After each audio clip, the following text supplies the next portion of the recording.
Hello and very welcome to the Hulagway ng Buhay Channel. Ang kwentong ito na iyong papanoorin ay magpapayanig sa iyong damdamin at mag-iiwan ng isang katanungang nakabitin sa hangin. Totoo ba ang kwentong ito o hindi? Mag-subscribe sa channel at iwanan ang iyong gusto. Tara na sa video. Si Francisco ay nagmamaneho pa uwi, pagod pagkatapos ng mahabang araw sa ospital. Hindi na siya makapaghintay na makapagpahinga at makalimot sa trabaho. Habang ang isang kamay ay nasa manibela at ang isa ay hawak ang kanyang cellphone, kinausap niya si Nubia, ang kanyang kasamahan. Hi Nubia, pauwi na ako pero ang pangit ng daan. Hindi na ako makakabalik ngayon. Sa kabilang dulo ng linya, nag-aalala si Nubia. Agad siyang tinawagan ng direktor ng ospital. Ang isang pasyente na may acute appendicitis ay nangangailangan ng operasyon at hiniling niya kay Francisco na bumalik kaagad. Pagkatapos ng 2 oras na operasyon, gusto na lang niyang magpahinga at mangarap ng maaraw na araw at nakaka-relax na mga biyahe. Pero naka-duty si Eric, kakayanin niya. Magaling siya at kailangan lang ng kaunting kumpiyansa, ani Francisco. Sinusubukang ipaliwanag kung bakit hindi siya bumalik. Habang nagmamaneho, tumungaw si Francisco sa bintana at nakita niya ang kalsada na nababalot ng niebe, kaya mahirap makita. Naisip niya ang pagre-retiro. Nagpapahinga sa beach, umiinom ng malamig na Coca-Cola. Naalala niya ang mahihirap na araw ng pandemya na may mga pasyente na nahihirapang huminga at ang presyon sa trabaho ay tumataas. Pagkatapos biglang, isang malaking anino ang tumawid sa kalsada. Malakas na napindot ni Francisco ang preno. Dumausdos ang sasakyan sa ibabaw ng niebe at huminto. Isang malaking musang lumitaw sa kanyang harapan. Umuusok mula sa ilong nito. Nagliwanag ang mga ilaw ng sasakyan sa kanyang mga mata at naramdaman ni Francisco ang pagbilis ng kanyang puso. Nakahinga siya ng maluwag nang mapagtantong na itago niya ang sasakyan sa kalsada. Umiling ang mus at dahan-dahang tumawid sa kalsada na parang nagpaparada. Naghintay si Francisco hanggang sa mawala sa dilim ang mus at nagpatuloy sa pagmamaneho. Ngunit ilang metro sa unahan, muli siyang hinarang ng isang bagay. Isang katawan ng tao na nababalutan ng niebe. Hindi siya makapaniwala sa kanyang mga mata ngunit alam niyang kailangan niyang kumilos ng mabilis. Bumaba siya ng kotse at tumakbo papunta sa nahulog na tao. Tinitingnan ang kanyang pulso at nakaramdam ng mahinang pintig. May bahid ng dugo sa tabi ng ulo. Lumingalinga si Francisco sa paligid at napansin ang isang kotse sa malapit. Napagtanto na malamang na naaksidente ang dalaga at nawala sa niebe. Hindi nag-aksaya ng oras, maingat niyang inilagay ang dalaga sa likurang upuan ng sasakyan at kinuha ang telepono para tawagan si Nubia. How's the operation going? Sabihin mo kay Eric na maghanda, babalik ako na may emergency. May nakita akong nasugatan na babae sa kalsada at kailangan niya ng agarang tulong. Hindi ako ang nanakit sa kanya. Darating ako in 30 minutes at ipaliwanag ng maayos ang lahat. Ibinaba ni Francisco ang tawag at nagmamadaling tinungo ang ospital, determinadong tulungan ang dalaga sa malamig na gabing iyon. See you there, naisip niya, na nagpapasalamat pa rin sa mus sa pagtulong sa kanya na mapansin ang babae. Kung hindi dahil sa kanya, marahil ay hindi siya makikita ni Francisco. Nadama niya na ang mus ay karapat-dapat sa isang monumento para sa kanyang pagkilos ng kabayanihan habang nagmamaneho na may husay ng isang siruhano. Pagdating sa ospital, nakahanda na ang isang team para tanggapin ang babae. Maingat siyang inilagay ni Francisco at ng isang kasamahan sa isang stretcher at dinala siya sa MRI room. Isang nurse ang sumama sa kanila at nagsagawa ng mga kinakailangang pagsusuri. Ang MRI ay nagpakita ng malubhang pinsala sa ulo, ngunit hindi nangangailangan ng agarang operasyon. Bahagyang nasira ang bungo. Nag-alala si Francisco nang mapansin niyang halos makoma ang dalaga. Iniutos niya ang isang ultrasound ng kanyang puso at tiyan sa takot na ang sipon ay maaaring magdulot ng panloob na pinsala. Ang ultrasound ay nagsiwalat ng mga problema sa bato na hindi lamang mula sa lamig, kundi pati na rin sa isang kondisyon na mayroon na siya. Alam ni Francisco na kailangan ng mas malalim na pagsusuri. Nag-alala siya nang makitang sira na ang kidney ng dalaga. May available ba tayong mga kama? Tanong niya. Habang naghahanda siyang gamutin ang sugat niya sa ulo at harapin ang emergency, si Marisa, ang nurse, ay tumingin sa batang babae sa stretcher at sumagot, "Mayroon kaming kama. Ngunit mayroon ba siyang anumang mga dokumento? Paano namin siya irerehistro? Francisco, with a tired face, explained. She had not have anything on her found her. Siguro pinakamahusay na tumawag ng pulis para tumulong. Sumang-ayon si Marisa, ngunit tila nag-aalala. Maaari namin siyang panatilihin dito hanggang bukas, ngunit kung walang mga dokumento, mahihirapan kaming magrehistro. Alam ko, ngunit hindi natin siya maiiwan dito. Nagpasya si Francisco. Tatawag ako ng pulis at ipaalam kay Nubia ang tungkol sa sitwasyon. Naiintindihan, sabi ni Marisa. Determinadong gawin ang anumang kinakailangan. Umalis si Francisco sa exam room at pumunta sa break room. Doon niya nakilala si Eric Sintra, ang kanyang kasamahan, na tuwang-tuwa matapos mag-isa sa unang operasyon. Si Eric ay humihit-hit ng sigarilyo habang umiinom ng itim na kape, kinakabahan at excited. "Hi, Eric! Hindi ka maniniwala sa nangyari," panimula ni Francisco, na sinasabi sa kanya ang lahat tungkol sa batang babae na natagpuan niya sa nyebe at ang pagmamadali ng sitwasyon. Habang nagsasalita siya, napagtanto ni Francisco na ang adrenaline ay nakatulong sa kanya na makalimutan ang kanyang pagod. Alam niya na ang bawat minuto ay binibilang at na magkasama, sila ay makakagawa ng pagbabago sa buhay ng dalagang kanyang pangangalaga. Medyo nababalisa si Francisco at nagpa siyang magtanong, "So kumusta ang operasyon?" Sinusubukan niyang magpahinga ng kaunti pagkatapos ng nakakapagod na araw. "I prefer not to comment much for now," sagot ni Eric. Pinatay ang kanyang sigarilyo na may kabadong ngiti. "Bukas ay magkakaroon tayo ng mas mahusay na pagtingin sa sitwasyon." Francisco, with a tired smile on his face, joked, "Napakapamahiin mo, Eric. That was one of the simplest surgeries. With your experience, you did it with your eyes closed." "Totoo yan. Pero yun ang unang operasyon na wala akong supervision," paliwanag ni Eric. "Ngayon mas kumpiyansa ako, ngunit parang lumipas ang oras mula noong una kong operasyon. Biglang nagsimulang pumasok ang ingay at kaguluhan sa waiting area ng ospital." Si Francisco, nang marinig ang kaguluhan, ay mabilis na lumingon kay Eric na may pag-aalala at determinasyon. "We need to act. We have a girl with serious head injuries and kidney problems. She needs urgent surgery. Sisiguraduhin kong may available tayong kama. Don't worry, Eric. I'll make a quick call." Dahil doon, tumakbo si Francisco palabas ng silid patungo sa isang mas tahimik na lugar kung saan maaari siyang tumawag. Inilabas niya ang kanyang cellphone mula sa kanyang bulsa. Bahagyang nanginginig ang kanyang mga kamay at diniyal ang numero ng pulis. Nang masagot ang tawag, ipinaliwanag ni Francisco ang sitwasyon ng malinaw at madalian. Isang kabataang babae na may malubhang pinsala ay nangangailangan ng emergency na operasyon at ang kanyang kondisyon ay kritikal. Mabilis na tumugon ang pulisya. Magpapadala sila ng isang investigador at isang eksperto sa ospital upang imbestigahan ang sitwasyon. Natagpuan ni Francisco na kakaiba na. Kahit na may kaunting impormasyon tungkol sa aksidente sa kalsada, ang pulisya ay nagpapadala ng isang koponan, ngunit alam niyang kailangan niyang magpatuloy. Samantala, sa emergency room, tumanggap ng intensive care ang dalaga. Siya ay nahook up sa isang hemodialysis machine na tumulong sa pagsala ng kanyang dugo dahil sa kanyang mga problema sa bato. Ang mga doktor ay nagtrabaho ng mabilis at tumpak, naglalagay ng mga bendahe at nagsagawa ng mga kinakailangang pamamaraan upang gamutin ang kanyang sugat sa ulo. Ang bawat galaw ng koponan ay puno ng pag-aalala at kakayahan habang sinisikap nilang patatagin ang dalaga upang makaligtas sa operasyon. Ang pangkat ng medikal ay patuloy na nakikipag-usap, tinatalakay ang mga pinakamahusay na paraan upang gamutin ang batang babae at ihanda siya para sa operasyon.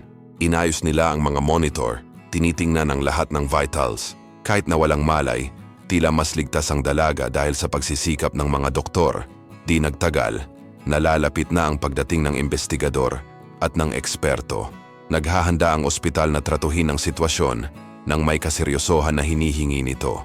Si Francisco, na nakahanda na ang kama para sa operasyon, ay bumalik sa waiting room upang bigyan ng katiyakan si Eric at tiyaking ginagawa ang lahat para mailigtas ang buhay ng dalaga.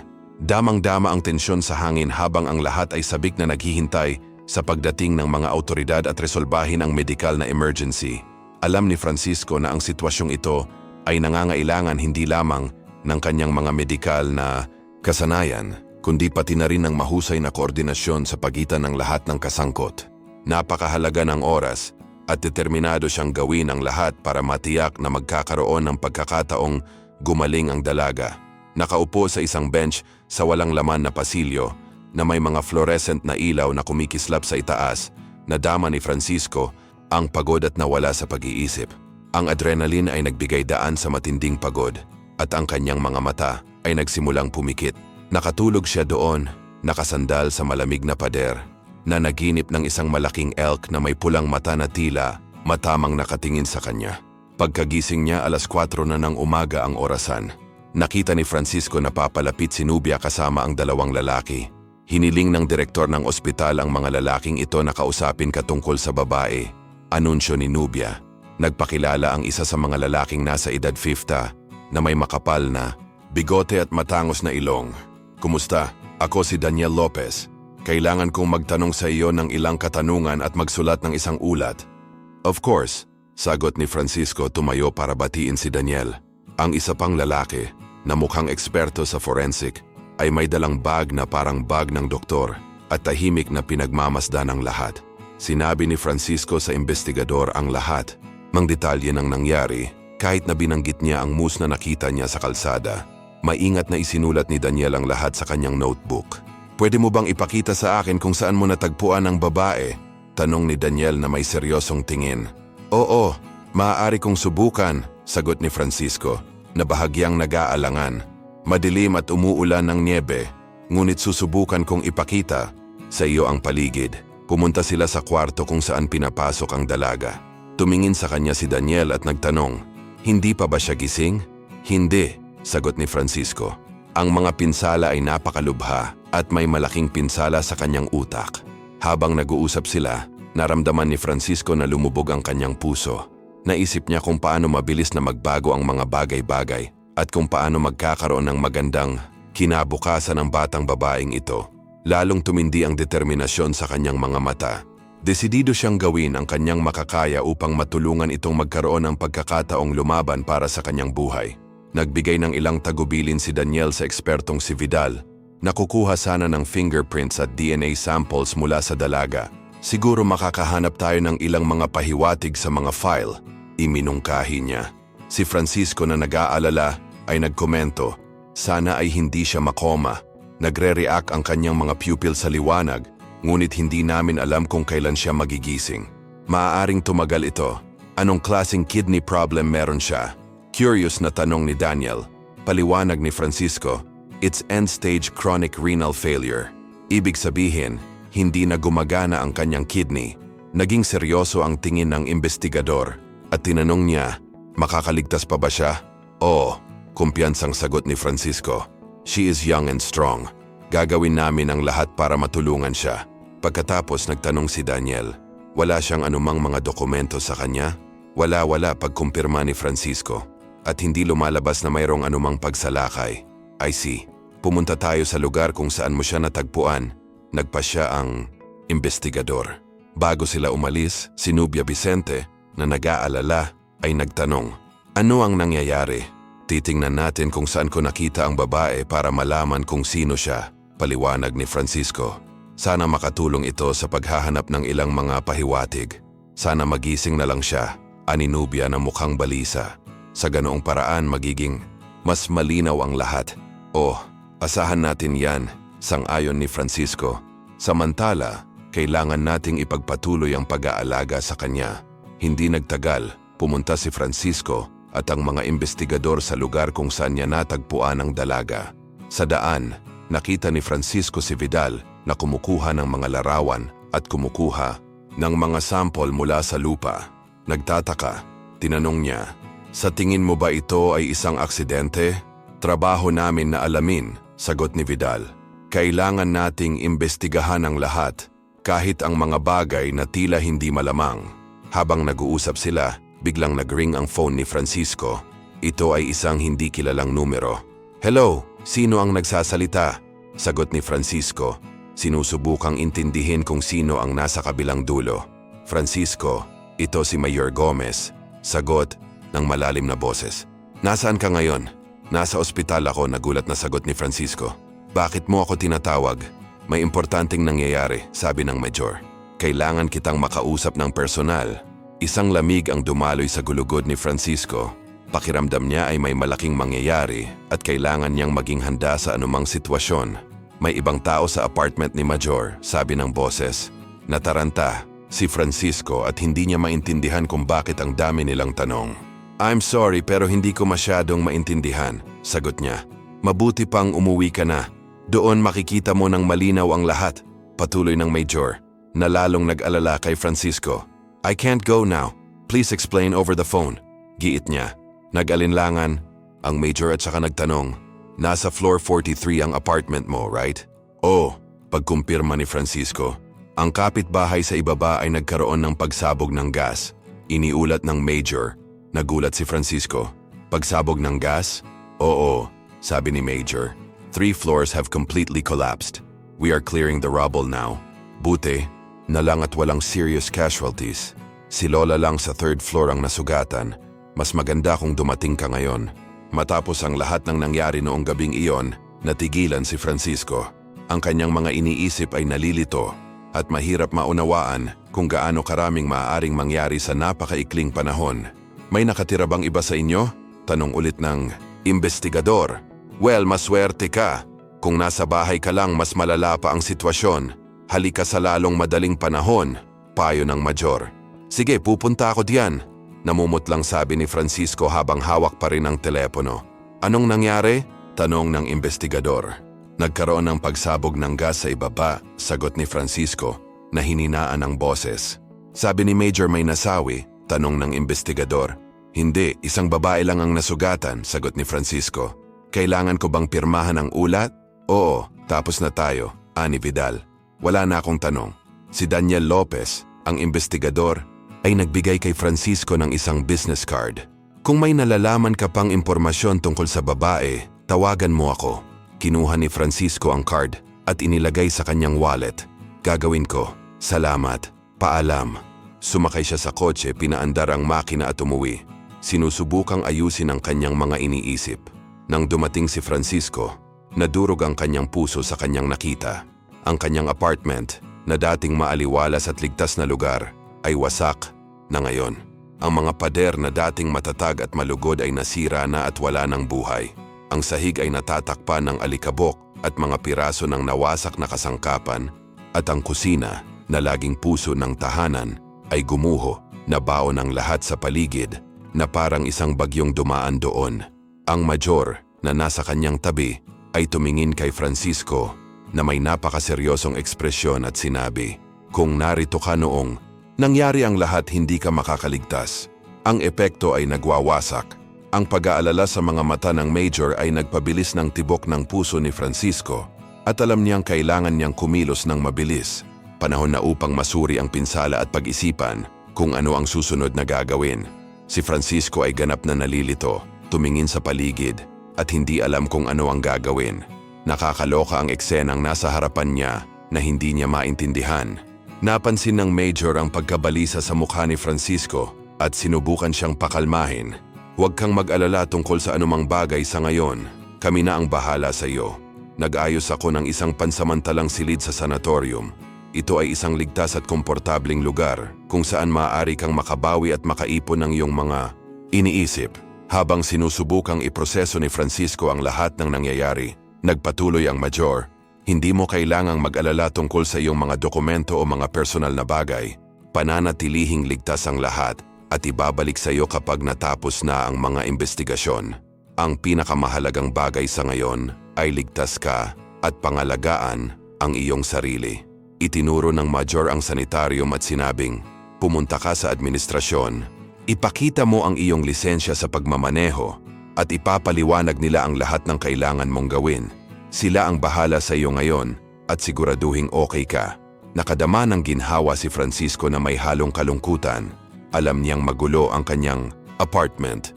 Ngunit ang ideya ng pagkakaroon ng isang ligtas na lugar kung saan maibabalik niya ang kanyang sarili ay nagdulot ng kaunting ginhawa.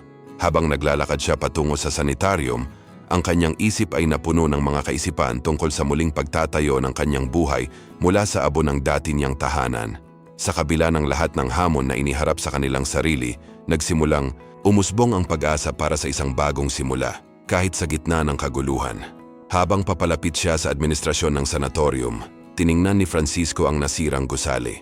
Naalala niya ang masasayang sandali na namuhay siya roon, ang mga tawanan, at ang mga kwento na ngayon ay nakabaon sa ilalim ng mga guho.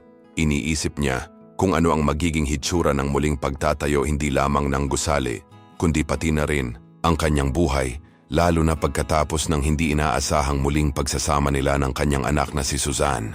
Magkahalong kalungkutan at pag-asa ang naramdaman ni Francisco na iniisip kung ano ang maaring mangyari sa hinaharap para sa kanya at sa kanyang pamilya.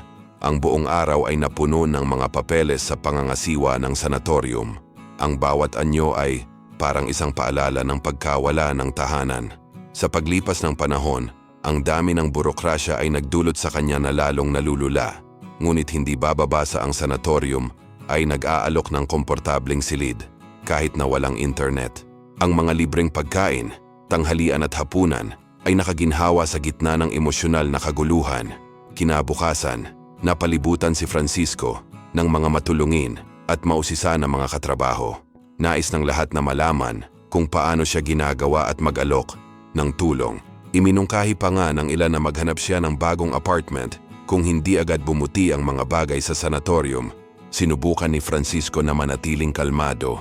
Pinasalamatan ng lahat at tinitiyak sa kanila na kinakaharap niya ang sitwasyon. Sa gabi, dahil sa pagod, nagpasya si Francisco na bisitahin ang batang babae na iniligtas niya noong nakalipas na mga araw. Pagdating, nakilala niya si Marisa ang nurse at tinanong kung may improvement na ba sa kalagayan ng dalaga. Umiling si Marisa, halata sa kanyang seryosong mukha ang gravity ng sitwasyon. Nakita ni Francisco si Celia, ang ina ng dalaga, na balisang naglalakad sa mga pasilyo at nakaramdam ng matinding pagkakasala na para bang siya ang may pananagutan sa pagdurusa ng dalaga. Nakaupo sa tabi ng higaan ng dalaga, marahang hinawakan ni Francisco ang kamay nito na iniisip kung paano nagbago ang buhay nito sa isang kisap mata. Patuloy niyang binibisita ang dalaga araw-araw, sabik na naghihintay sa kanyang pagising. Habang hawak niya ang kamay niya, umaasa siyang magdudulot ng kaginhawaan ang presensya nito kahit na hindi niya ito nararamdaman. Nais niyang sa kanyang pagising, ang mga tanong tungkol sa kanyang buhay ay magsimulang masagot. Sa kaibuturan, hinangad ni Francisco ang pagiging normal at ang paggaling ng dalaga. Tila nababanaag sa paligid ang lungkot na nararamdaman. Ang sanatorium, kasama ang mahaba at tahimik na mga koridor nito, ay nababalot ng mabigat na kapaligiran ng paghihintay at kawalan ng katiyakan. Ang mga dingding na pininturahan ng mga cool na kulay ay tila sumisipsip ng lahat ng positibong enerhiya. Ang mga silid na naghihintay ay napuno ng mahinang bulungan at ang di kalayuang tunog ng umaalingaw-ngaw na mga yabag. Parang huminto ang oras na paliligiran ng maitim na ulap na bumabalot sa kanyang buhay mula nang gumuho ang kanyang apartment. Habang pinagmamasdan ni Francisco ang lahat ng ito, isang ideya ang nagsimulang mabuo sa kanyang isipan. Napagtanto niya na sa kabila ng sakit at pagkalito, may pagkakataon para sa panibagong simula. Kung makakagawa siya ng paraan para matulungan ang dalaga, siguro makakahanap siya ng sariling paraan pabalik. Sa bagong determinasyong ito, nagpasya. Siyang hindi lang bibisitahin ang dalaga, kundi gagawin niya ang kanyang makakaya para makabangon ito. Ang bagong misyon na ito ay magbibigay kahulugan sa kanyang sariling paglalakbay ng muling pagtatayo, na binabago ang kanyang kalungkutan sa pag-asa. Kahit may lungkot sa kanyang puso, medyo gumaan ang pakiramdam ni Francisco sa presensya ni Eric, tsintra sa malapit. Si Eric na laging kalmado at handang tumulong, ay parang isang maliwanag na beacon sa maulap na araw. Hindi na niya kailangang magsabi ng kahit ano para ipakitang naroon siya. Ang kanyang simpleng presensya ay nagdulot ng kaaliwan kay Francisco, na nadama na hindi siya nag-iisa sa mahirap na yugtong iyon. Sa paglipas ng araw at paglapit ng gabi, napagtanto ni Francisco ang bigat ng sakit na kanyang dinadala at ang pagod na kanyang nararamdaman. Napagtanto ni Eric kung gaano pagod ang kanyang kaibigan, nagmungkahi ng pahinga. "Kailangan mo talagang magpahinga," malumanay niyang sabi. "3 blok lang ang layo ng bahay ko. Ito ay isang mapayapang lugar kung saan maaari kang magpahinga at magpakawala ng singaw ng walang presyon ng sanitarium. Ang apartment ni Eric na nasa kalapit na gusali ay isang tunay na tahanan, puno ng init at ginhawa, ibang-iba sa lamig ng sanatorium. Sa dalawang malalaking silid tulugan at simple at malugod na palamuti, ang bahay ni Eric ay parang kanlungan sa gitna ng bagyo. Ang paanyaya na pumunta doon ay parang pangako ng normalidad at kaligtasan sa gitna ng kaguluhang kinakaharap ni Francisco. Nakakaramdam ng ginhawa ng marinig ang panukala, malugod na tinanggap ni Francisco ang ideya ng paggugol ng oras sa isang mapayapang lugar kung saan siya makakapagpahinga at magpapalabas ng singaw ay nagdulot ng isang ngiti sa kanyang mukha. Habang naghahanda siyang umalis sa sanatorium, isang maliit na pag-asa ang nagsimulang lumiwanag sa loob niya, tulad ng sinag ng sikat ng araw na tumatagos sa mga ulap. Nasasabik siya sa paghahanap ng kaunting kapayapaan sa bahay ni Eric na para bang gumagawa siya ng mahalagang hakbang tungo sa pagbawi ng kontrol sa kanyang buhay. Pagpasok niya sa apartment ni Eric, sinalubong si Francisco ng maaliwalas na kapaligiran. Marahang na filter ng mga kurtina ang liwanag ng gabi at isang asul na alpombra sa ilalim ng kanyang mga paa ang nag-aalok ng komportableng pakiramdam.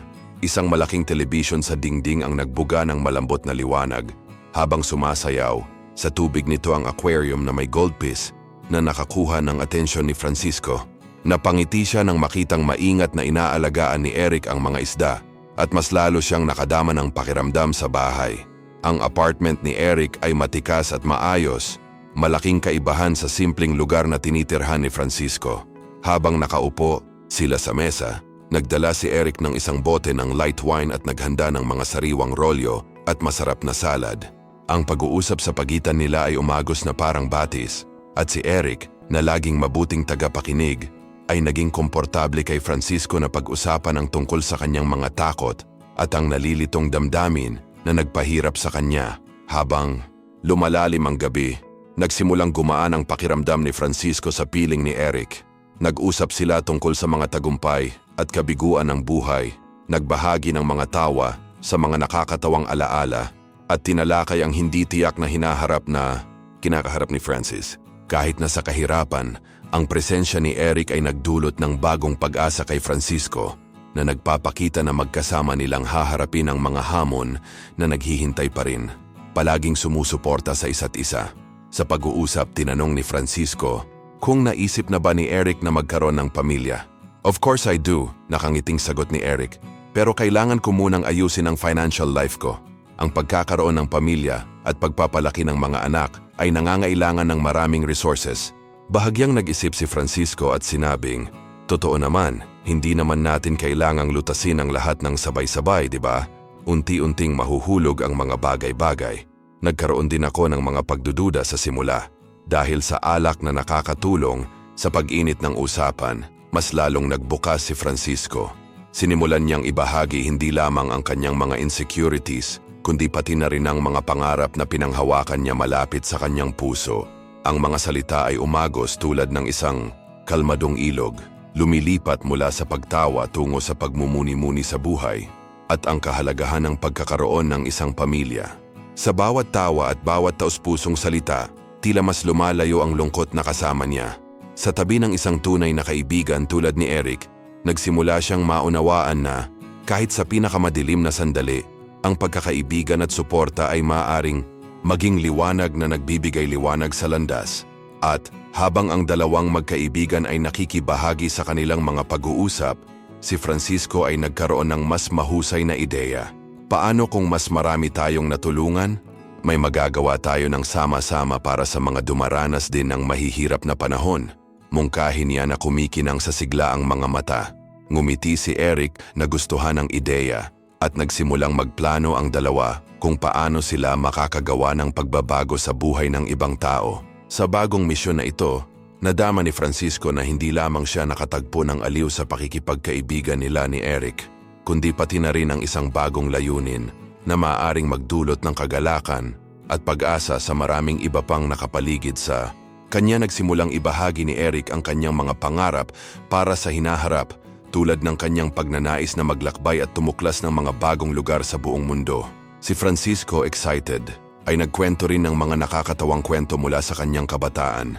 At hindi nagtagal ay sabay na nagtawanan ng dalawa na tila nawala saglit ang hirap sa buhay. Ito ay hindi ka panipaniwala kung paano. Kahit sa gitna ng napakaraming hamon, mayroon pa ring puwang para sa tawanan at saya. Ilang oras silang nag-uusap hanggang sa nagsimulang mamuo ang pagod. Nang magpaalam si Francisco at magpasalamat kay Eric sa kanyang mabuting pakikitungo, naramdaman niyang medyo gumaan ang lungkot na kasama niya.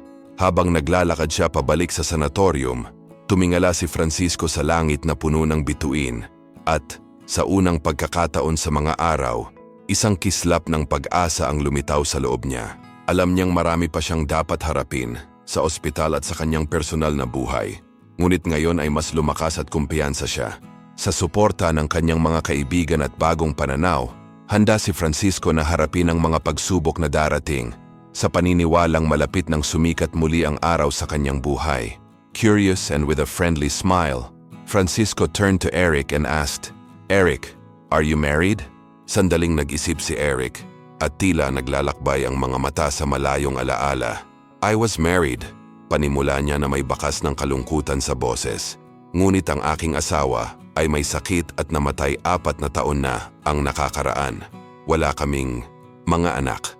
Nakaramdam ng kirot sa puso si Francisco at taos-pusong sumagot, "I'm sorry, Eric. Hindi ko alam."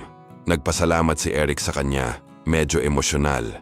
Pagkatapos ng maikling sandali ng magalang na katahimikan, nagtanong si Eric, "Paano ang mga magulang mo, Francisco? Kasama mo pa ba sila?" Tumingin si Francisco sa lupa, nagmuni-muni, at sumagot na may halong pagmamalaki at pag-aalala. "Ang aking ina ay nakatira sa kanayunan. Siya ay 21 taong gulang at mahilig manirahan doon, malayo sa lungsod. Dinadalaw ko siya tuwing tag-araw at palagi kong sinisikap na kumbinsihin siyang lumipat, ngunit mahal niya ang kanayunan kung saan nabuhay siya sa buong buhay niya." Bumuntong hininga siya at curious nagtanong, "Paano ang mga magulang mo, Eric?"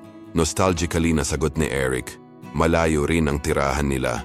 May 2 akong kapatid na babae at isang kuya na nasa hukbo. Lahat sila ay may kanya-kanyang pamilya na ngayon. Ang pag-uusap sa pagitan ng mga kaibigan ay madaling dumaloy na nagsiwalat ng higit pa tungkol sa kanilang buhay at mga karanasan." Biglang tumunog ang telepono ni Francisco na bumasag sa katahimikan ng gabi. Nang tingnan niya ang display, nakita niya ang pangalang GB. Ito ay si Nubia Vicente, isang napakahalagang tao sa kanya. "Magandang gabi, Francisco," sabi ng kanyang malambing na boses sa kabilang linya. "May gusto sana akong sabihin sa'yo ang mas maaga pero busy ako. I tried to figure out on my own pero hindi ko magawa." "Ano ang problema, Nubia?" tanong ni Francisco na nakaramdam ng tensyon sa hangin. "It's about the girl. Kaninang umaga sinabihan ako na in 5 days may dadating na urgent patient na may kidney problems. We will need a machine in the intensive care unit, pero isa lang ang available sa buong hospital. We need to think of something. But I'm out of ideas." Napakunot ang noo ni Francisco, ramdam niya ang bigat ng responsibilidad. "Kilala mo ba kung sino ang babae? May natuklasan ba ang investigador?" "Walang nagmamalasakit sa babae," sagot ni Nubia, nag-aalala. "Now we need to decide what to do. Saan natin siya ilalagay?" Huminga ng malalim si Francisco. Naramdaman ang pressure ng sitwasyon habang nakatingin kay Eric, determinadong kumilos. "Nubia, hindi natin maaaring iwan ang babaeng ito nang walang pangangalagang kailangan niya. Humanap tayo ng solusyon. Kakausapin ko ang administrasyon ng ospital at tingnan kung makakakuha tayo ng mas maraming mapagkukunan. Baka maaari tayong humiram ng mga kagamitan sa ibang sektor pansamantala." Si Eric, na nakikinig sa pag-uusap, ay gumawa ng isang matatag na mungkahi. "Francisco, maaari rin tayong makipag-ugnayan sa mga kalapit na ospital upang makita kung sino man sa kanila ang maaring magpahiram sa amin ng isang makina. Kung hindi iyon gumana, dapat nating isaalang-alang ang paglipat ng batang babae sa isang lugar kung saan maaari siyang tumanggap ng paggamot na kailangan niya." Tumango si Francisco na naaliw sa mga ideya ni Eric. "Salamat, Eric." "Nubia, sisimulan ko na itong gawin ngayon. Makakaasa ka sa akin, sabay nating lutasin ito." Matapos tapusin ang tawag, ipinagpatuloy ni Francisco at Eric ang pagtalakay sa mga posibilidad na mailigtas ang buhay ng dalaga. Ang bawat segundo ay binibilang at ang kanilang determinasyon ay hindi natitinag.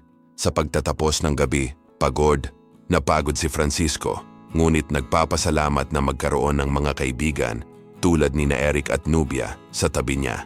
Alam niya na sa tulong nila, walang hamon na napakabigat. Pagkatapos, habang nag-uusap sila, may naalala si Francisco na napakahalaga. Una sa lahat, kailangan nating tiyakin na makakarating ang batang babae sa ospital nang hindi na dumaranas ng anumang pinsala. Kailangan nating makipag-ugnayan sa investigador upang subukang hanapin ang sino man sa kanyang mga kamag-anak. Hindi tayo maaaring makipagsapalaran. Mahalagang planuhin ang lahat ng mabuti at mahinahon. Sa bagong ideyang ito, nagkatinginan sina Francisco at Eric determinado.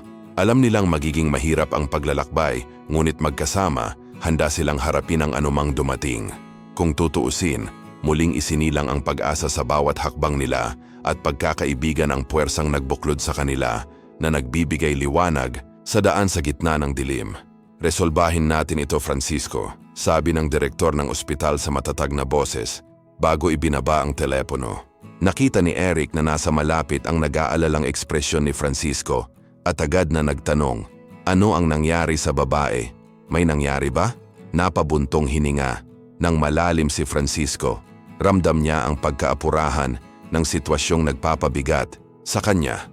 Sa 5 araw, kailangan nating linisin ang silid na ito. Hindi natin maaaring iwanan ang sitwasyon ng mas matagal. Sandali, ani Francisco, nagmamadaling hanapin ang card ng investigador. Ngunit ang balita ay hindi maganda. Hindi nakuhanan ng mga security camera ang mga larawan ng batang babae sa alinmang kalapit na mga gasolinahan o tindahan at walang mga ulat ng pagkawala niya. Para bang hindi siya nag-e-exist. Si Sintra, na nakikinig sa lahat, ay naguguluhan. Kung siya ay isang kriminal, makakahanap na sila ng ilang palatandaan sa ngayon, naisip niya, na nakakaramdam ng bukol sa kanyang lalamunan. The only solution is a transplant. Pero paano tayo hahanap ng donor? Mahigpit na hinawakan ni Francisco ang kamay ni Eric na ibinahagi ang kanyang dalamhati. Sa batas, ang mga direktang kamag-anak lamang ang maaaring maging donor, kahit na ang mga asawa ay hindi pinapayagan. Tama ka, sang-ayon ni Francisco, na may determinadong tingin. Ngayon kailangan nating maghanap ng lugar kung saan siya maililipat at makatanggap ng kinakailangang paggamot. Mabilis na lumipas ang gabi. Ngunit hindi nawala ang kanilang determinasyon na iligtas ang buhay ng dalaga. Naalala ni Sintra ang isang espesyal na kaganapan. Kung hindi dahil sa moose, baka nasagasaan ko ang babae nang hindi ko namamalayan sa panahon ng blizzard, sabi niya. Nagmuni-muni si Francisco sa responsibilidad na dinala niya sa simula ng sitwasyon. At ngayon, Sintra, ano ang gagawin natin? Tanong niya habang mas nakikisali si Eric sa usapan. May sasabihin ako sa iyo, Eric, sabi ni Francisco, na nagpapahayag ng pasasalamat at determinasyon. I'm staying here tonight. I hope you don't mind. Bukas ng umaga pupunta ako sa lab ni Lucia na gumagana na. Kung magiging maayos ang lahat, kakailanganin ko ang tulong mo. Pero mamaya ako na ipapaliwanag ang lahat. Una, kailangan kong tumawag at makipag-usap sa mga tamang tao. Tumango si Eric na pagtanto ang kaseryosohan ng sandaling iyon. Sana maging maayos ang lahat, Francisco. Parang dinala tayo ng tadhana dito ng may dahilan. Kaya, magpahinga na tayo. Pagtatapos ni Francisco, na napansin ang kakaibang hitsura ni Eric na nagtanong ng ilang tanong. Hahanap ako ng lugar para magpalipas ng gabi. Kinaumagahan bago pa man tuluyang sumikat ang araw, iniwan ni Francisco si Eric na natutulog at tumakbo sa laboratorio ng ospital. Nakita niyang handa na si Lucia para simulan ang mga pagsusulit.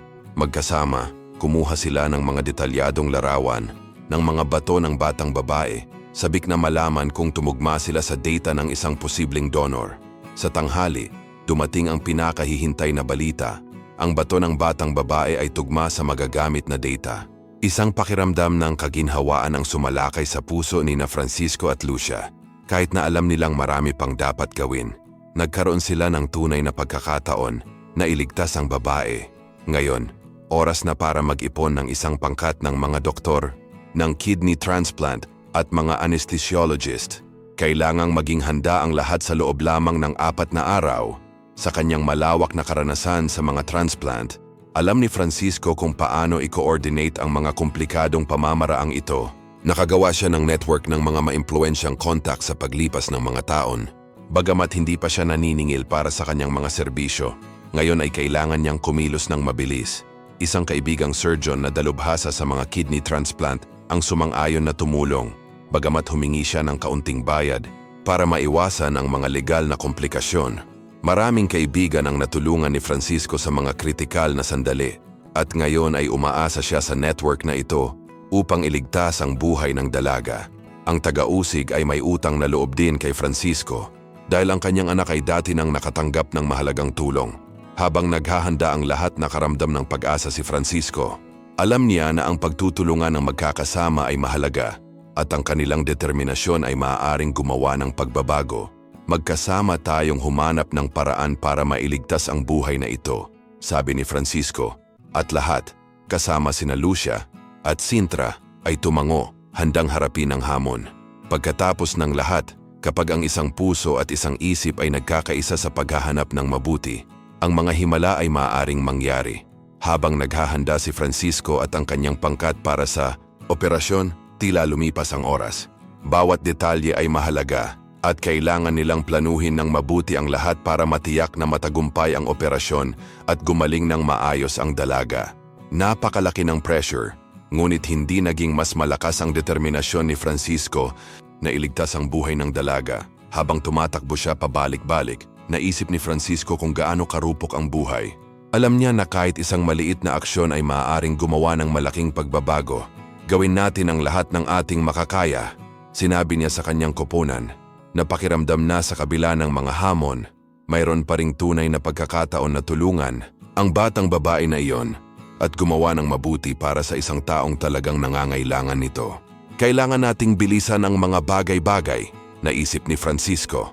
Kailangan nating siguraduhin na ang lahat ng mga papeles ay handa na para sa mga autoridad at kailangan nating tumawag sa isang kaibigang siruhano upang magsama-sama ng isang koponan at maging handa sa loob ng 3 araw para sa operasyon. Nakiisa rin sina Sintra, Nurse Marisa Solo at Nubia Vicente na bumuo ng isang malakas at determinadong pangkat upang harapin ang hamon sa hinaharap. Sa kabilang panig ng ospital, isang dalaga ang kinakabahan at tumatakbo mula sa isang tabi patungo sa isa pa. Bumibilis ang tibok ng kanyang puso dahil alam niyang anumang pagkakamali ay maaaring masira ang kanyang trabaho o, mas malala pa, makukulong pa siya. Naglalaro siya ng isang mapanganib na laro at bawat hakbang niya ay isang panganib na kailangan niyang kalkulahin.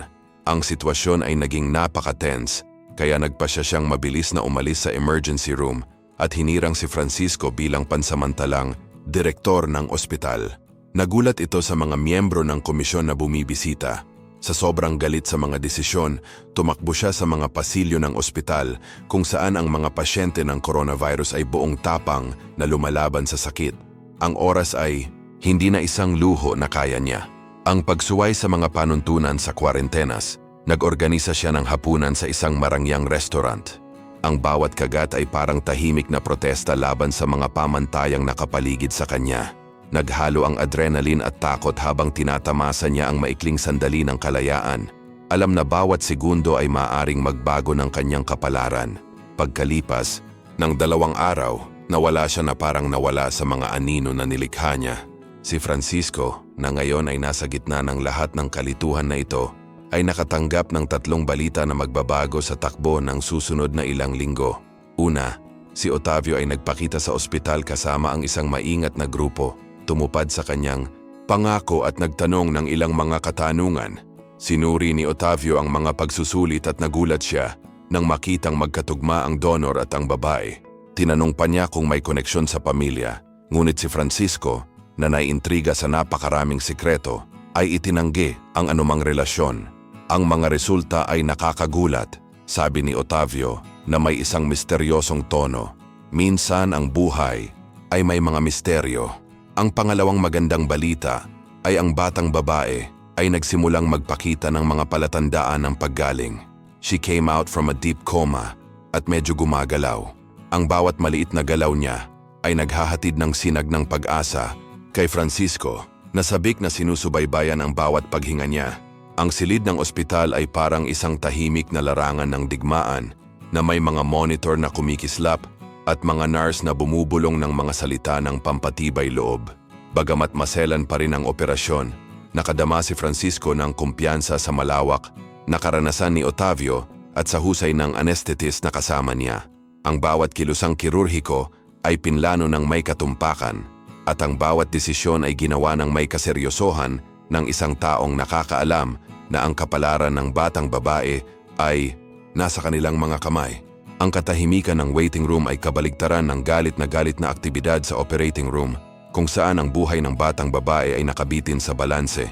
Samantala, ang apartment ni Francisco ay sumasailalim sa masinsinang pagsasaayos na may pagmamartilyo at mga layer ng pintura na sumisimbolo sa pag-asa ng isang bagong simula. Naisip niya kung ano ang magiging hitsura ng renovated na espasyo at nangarap ng isang hinaharap kung saan ang batang babae na ngayon ay nakabawi ay maaring tamasahin ang mapayapa at nangangako na mga araw. Balang araw, babalikan natin at makikita natin na sulit ang lahat. Naisip niya, puno ng pag-asa at determinasyon. Habang nagtatrabaho siya kasama ng kanyang koponan, lahat ay nagkakaisa sa iisang layunin. Iligtas ang buhay ng batang babae at bigyan siya ng bagong pagkakataon. Ngayon ay naghihintay na lamang na maging matagumpay ang operasyon. Si Nubia Vicente, kasama ang kanyang walang sawang lakas, ay nangunguna sa paghahanda. Inaalagaan ang bawat detalye tulad ng isang konduktor na nagsasagawa ng isang orkestra. Si Francisco, na may halong takot at pag-asa, ay pinirmahan ang lahat ng kinakailangang papel na inilista ang batang babae na tila ito ay kanyang sariling anak. Iniwan niyang blanko ang kanyang pangalan, isang kilos ng kumpiyansa na umalingaw-ngaw sa katahimikan ng waiting room, na parabang sinasabing magiging maayos ang lahat. Alam ni Francisco na ang pagkuha ng lahat ng responsibilidad sa pagsulat ay tila isang formalidad, ngunit sa katotohanan, ito ay isang malaking bigat sa kanyang mga balikat. Si Eric Sintra ay mas nag-aalala kaysa sa iba, sinusubukang panatilihing buhay ang pag-asa. Iminungkahi pa niya ang isang insisyon na may lokal, anestesya na ngunit si Otavio na may seryosong hitsura ay agad na tinanggihan ang ideya. Alam niya na ang mga kahihinatnan ay maaaring maging sakuna na nagdudulot ng stress at gastos, lalo na para kay Francisco. Ang tensyon ay nasa himpapawid, tulad ng isang mahigpit na sinulid na malapit ng maputol, at bawat segundo ay binibilang. Kumbinsido si Francisco na, sa kabila ng mga paghihirap at pressure, maaaring baguhin ng determinasyon at pagtutulungan ng magkakasama ang kapalaran ng babaeng iyon. Ginagawa ng lahat ang kanilang makakaya upang mailigtas ang kanyang buhay at umaasa si Francisco na, sa huli, malalampasan ng pag-asa ang lahat ng mga hadlang.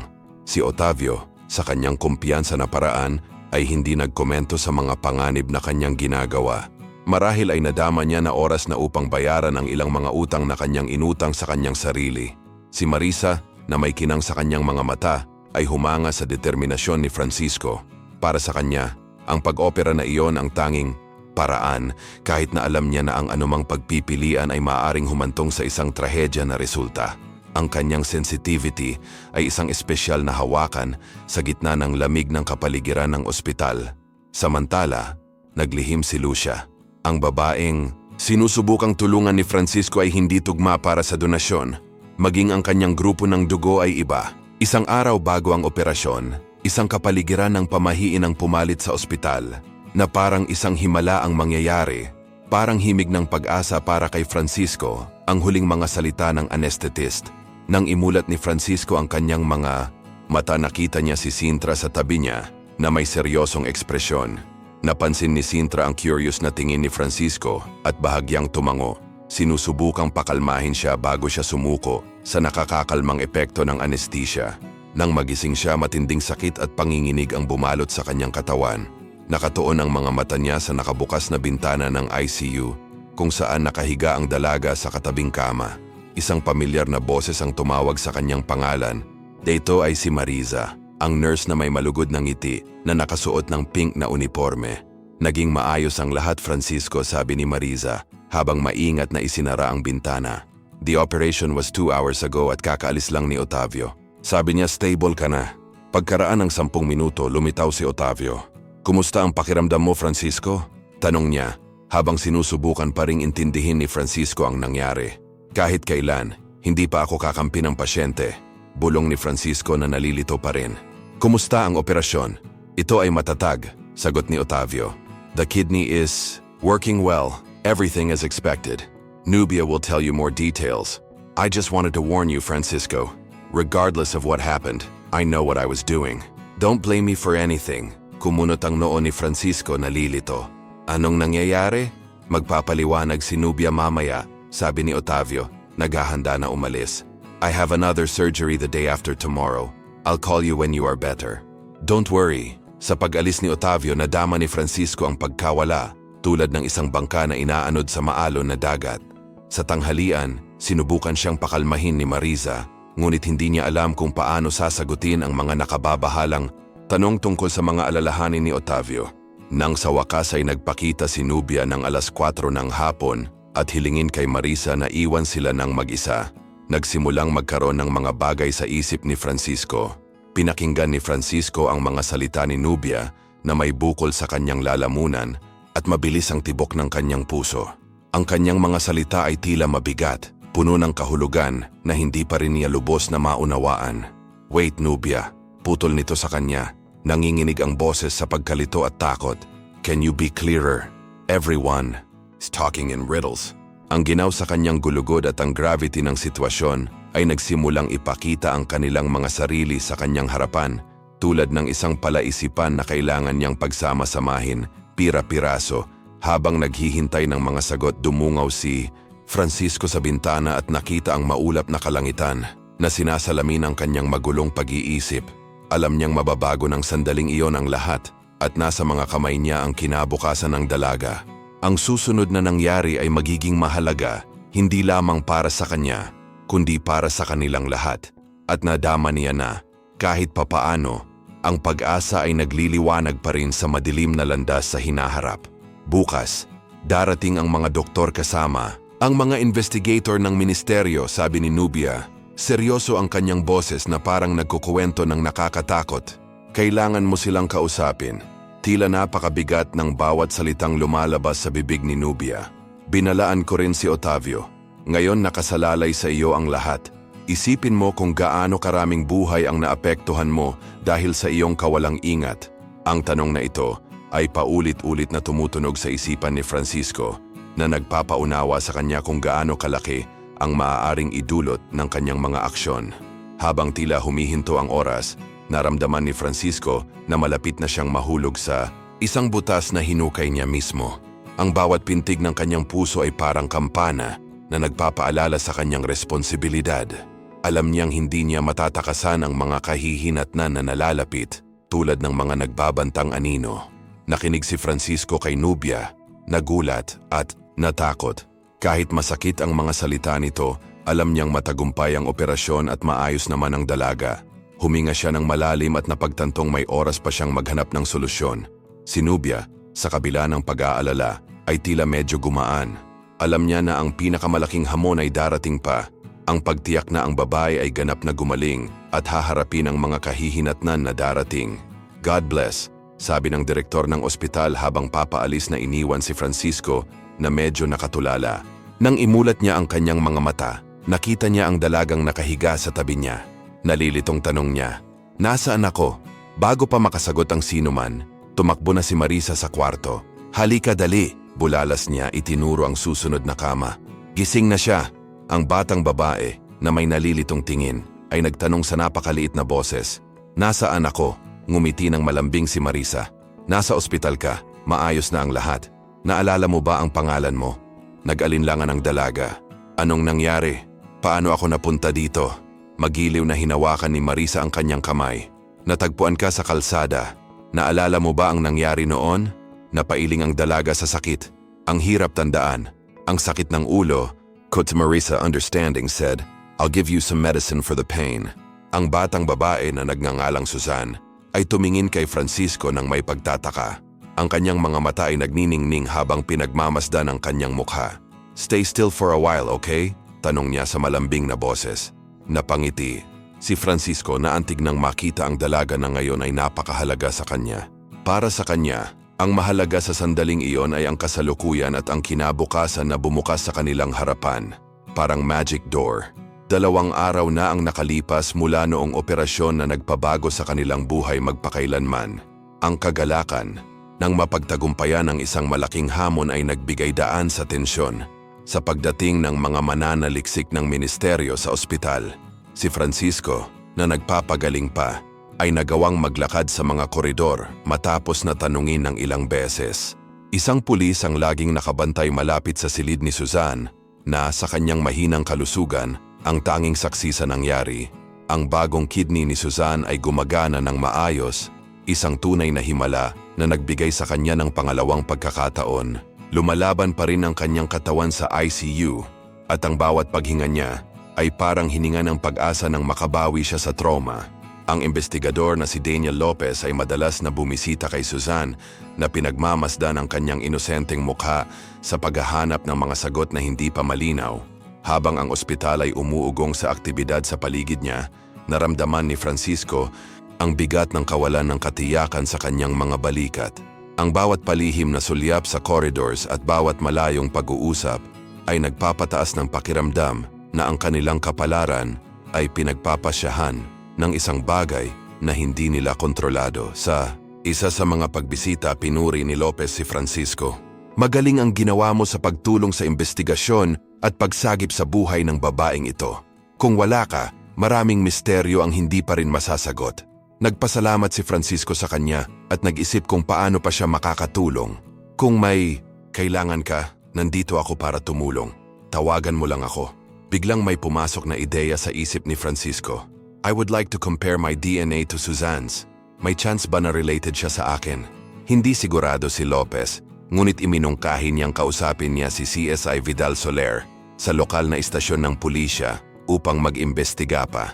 He will know how to proceed, saad ni Lopez bago nagpaalam. Sa paglabas ng ospital, si Francisco ay puno ng mga iniisip at mga posibilidad. Alam kong malayo pa ang paglalakbay. Ang misteryo ng nakaraan at pag-asa para sa hinaharap ay nag-uugnay sa kanyang isipan na nangangako ng landas na puno ng mga hamon at pagtuklas. Habang iniisip ni Francisco ang sitwasyon, nasasabik at kinakabahan siya sa mga huling detalye ng pagsasaayos ng kanyang apartment. Sa wakas, nabuo na ang lugar.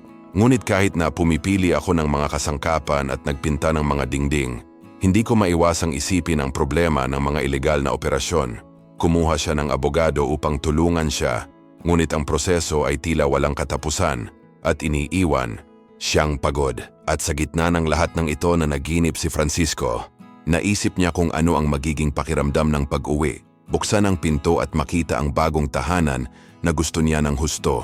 Isang lugar kung saan maaaring umalingaw-ngaw ang tawa at mamumulaklak ang kagalakan tulad ng isang magandang bulaklak sa tagsibol.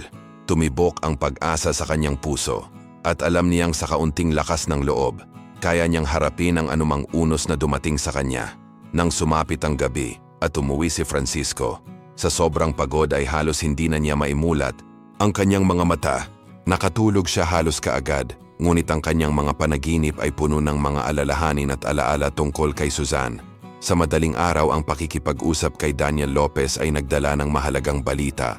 Ang mga pagsusuri sa DNA ay halos nakumpirma na sila ni Suzanne ay magkamag-anak. Parang hinahanap ang nawawalang piraso ng puzzle na hindi niya alam na pinagsama-sama niya. Ang paghahayag na ito ay hindi lamang nakatulong sa kanyang legal na kaso, ngunit nagpaisip din kay Francisco tungkol sa mga pagkakataon sa buhay. Siya, na palaging binibigyang pansin ang bawat maliit na detalye, ay hindi matanggap na ang lahat ng ito ay isang himala ng hindi sinusubukan na maunawaan kung ano talaga ang nangyayari. Kaya, nagsimula siyang muling bisitahin ang kanyang nakaraan, naghahanap ng anumang koneksyon na magpapaliwanag sa genetic na bono kay Suzanne. Sa kanyang pagsisiyasat sa kanyang mga alaala, natagpuan ni Francisco ang mga sinaunang pangyayari at kwento na tila nakakagulat, ngunit ngayon ay nagsimulang magkatugma. Ang bawat bagong pagtuklas ay parang isang piraso ng palaisipan na bumubuo ng isang mas malaking larawan, na para bang pinagsasama-sama ng buhay ang mga bahagi ng isang kwentong nakalimutan niya. Para siyang tiktik na naghahanap ng mga pahiwatig, bawat hakbang ay naglalapit sa kanya sa katotohanan. Habang hinihintay ang mga legal na pamamaraan at ang mga resulta ng karagdagang pagsusuri, nadama ni Francisco ang matinding pagnanais na mag-imbestiga pa. Ito ay hindi lamang isang paghahanap para sa mga sagot, ngunit isang paraan din upang muling kumonekta sa isang bahagi ng kanyang sarili na naiwan sa isang tabi. 23 years ago, pinangarap nilang mag-asawa na magkaroon ng anak. Sinubukan nila ang lahat. Bumisita sila sa mga kilalang doktor, humingi ng tulong sa mga manggagamot, at maging si Francisco ay nagbigay ng donasyon sa paniniwalang ito ang susi sa pagtupad sa kanyang pangarap na maging isang ama. Ngunit sa kabila ng lahat ng pagsisikap, tila walang gumagana. Walang paggamot o ritual ang nagdala ng himalang inaasahan nila. Nang malapit na nilang isaalang-alang ang pag-aampon, ang asawa ni Francisco ay nagkasakit ng malubha. Naputol ang kanilang mga plano at nagpalipas siya ng mga gabi sa tabi nito, nakaramdam ng kawalan ng kakayahan at pagkawala. Isa sa mga mahihirap na gabing iyon ay nakatanggap siya ng tawag na magpapabago sa kanyang buhay magpakailanman. Ito ay si Daniel Lopez na nagdadala ng hindi kapani-paniwalang balita. Ang pagsusuri ng DNA ay nagpakita na si Suzanne, ang batang babae na nakilala niya sa ospital, ay ang kanyang biological na anak na babae. Nakakagulat ang balita na halos hindi siya makapaniwala. Ang umagang iyon ay puno ng saya, sorpresa at bagong pag-asa. Kinaumagahan na may daladalang isang palumpon ng mga bulaklak at nagmamadaling puso, pumunta si Francisco sa ospital. Bawat hakbang niya ay puno ng pagkabalisa at pag-asam na makilala ang kanyang bagong tuklas na anak na babae. Sa mga pasilyo ng ospital, sinubukan niyang huwag tumingin kay Nubia Vicente na nagpabalik ng masasakit na alaala at nakatuon lamang sa paghahanap kay Suzanne. Sinuri ng pulis sa pasukan ang kanyang pagkakakilanlan at sa wakas pumasok siya sa silid kung nasaan si Suzanne, handang kumpirmahin ang bago at kapanapanabik na koneksyon sa anak na babae na ibinalik sa kanya ng buhay. Pagpasok ni Francisco sa kwarto ng ospital ay nagtama ang mga mata niya kay Suzanne. Nahihiyang nang ngumiti siya. Nakilala ang lalaking kilala niya ngayon bilang kanyang ama. Ito ay isang sandali na puno ng emosyon na tila huminto ang oras. Maingat na lumapit si Francisco. Magkahalong ginhawa at kaligayahan ang nararamdaman. "Hi," mahina niyang sabi. "Sa wakas makakapag-usap na tayo." Tumango si Suzanne. Nagniningning ang kanyang mga mata sa kuryosidad. Nais niyang maunawaan ang lahat tungkol sa bagong relasyon na ito. Sa silid ng ospital, na tila isang tulay sa pagitan ng nakaraan at hinaharap, sinimulang itayo ng mag-ama ang nagambala na ngayon ay tumatanggap ng isang bagong pagkakataon na umunlad. Habang nag-uusap sila, naalala ni Suzanne ang paglalakbay sa malaking lungsod, ang mahalagang pagpupulong na malapit ng magaganap at ang hindi inaasahang aksidente na nagpabago sa lahat. Sinabi niya kay Francisco ang tungkol sa aksidente sa kalsada na nawalan ng malay at kung paano, bago iyon, nakilala niya ang isang estranghero na naging fundamental sa kanyang buhay. Si Francisco na matamang nakikinig ay nag-aalalang nagtanong, "Paano ang iyong ina?" Ipinaliwanag ni Suzanne na ipinaglalaban ng kanyang ina ang kanyang buhay, na may mga problema sa bato na humadlang sa kanya na mag-donate ng organ. "Halos nasa listahan na ako ng transplant noong pinagtagpo tayo ng tadhana," sabi ni Suzanne na nakatingin kay Francisco nang may pasasalamat at pagtataka. Para kay Francisco, ang bawat salita niya ay kumpirmasyon na ang imposible ay nagiging totoo. Nakangiting inalala ni Francisco ang nakalipas na 5 taon mula nang makumpirma ng DNA testing na anak niya si Suzanne. Naalala niya ang isang masayang sandali. Pinapanood ang kanyang apo na naglalaro sa snow sa isang winter park. Ang sandaling ito ay tila isang perpektong simbolo kung paano mabigla ang buhay, maging ang mga nagdududa dito. Sa ospital, sa pagitan ng pagluha ng damdamin at ng pagtawa ng kagalakan, ipinakita ng kwento ni na Francisco at Suzanne na kahit sa pinakamahihirap na sandali, ang liwanag ng pag-asa at pagmamahal ay maaaring sumikat ng maliwanag na nagdadala ng mga bagong posibilidad at malaking kaligayahan. Kung nakita mong espesyal ang kwentong ito, huwag kalimutang mag-like at mag-subscribe sa channel. Gusto naming marinig ang iyong opinyon, kaya mag-iwan ng komento para patuloy kaming magbahagi ng mga kwentong nakakapagpainit ng puso at maniwala kami sa mga masasayang pagtatapos.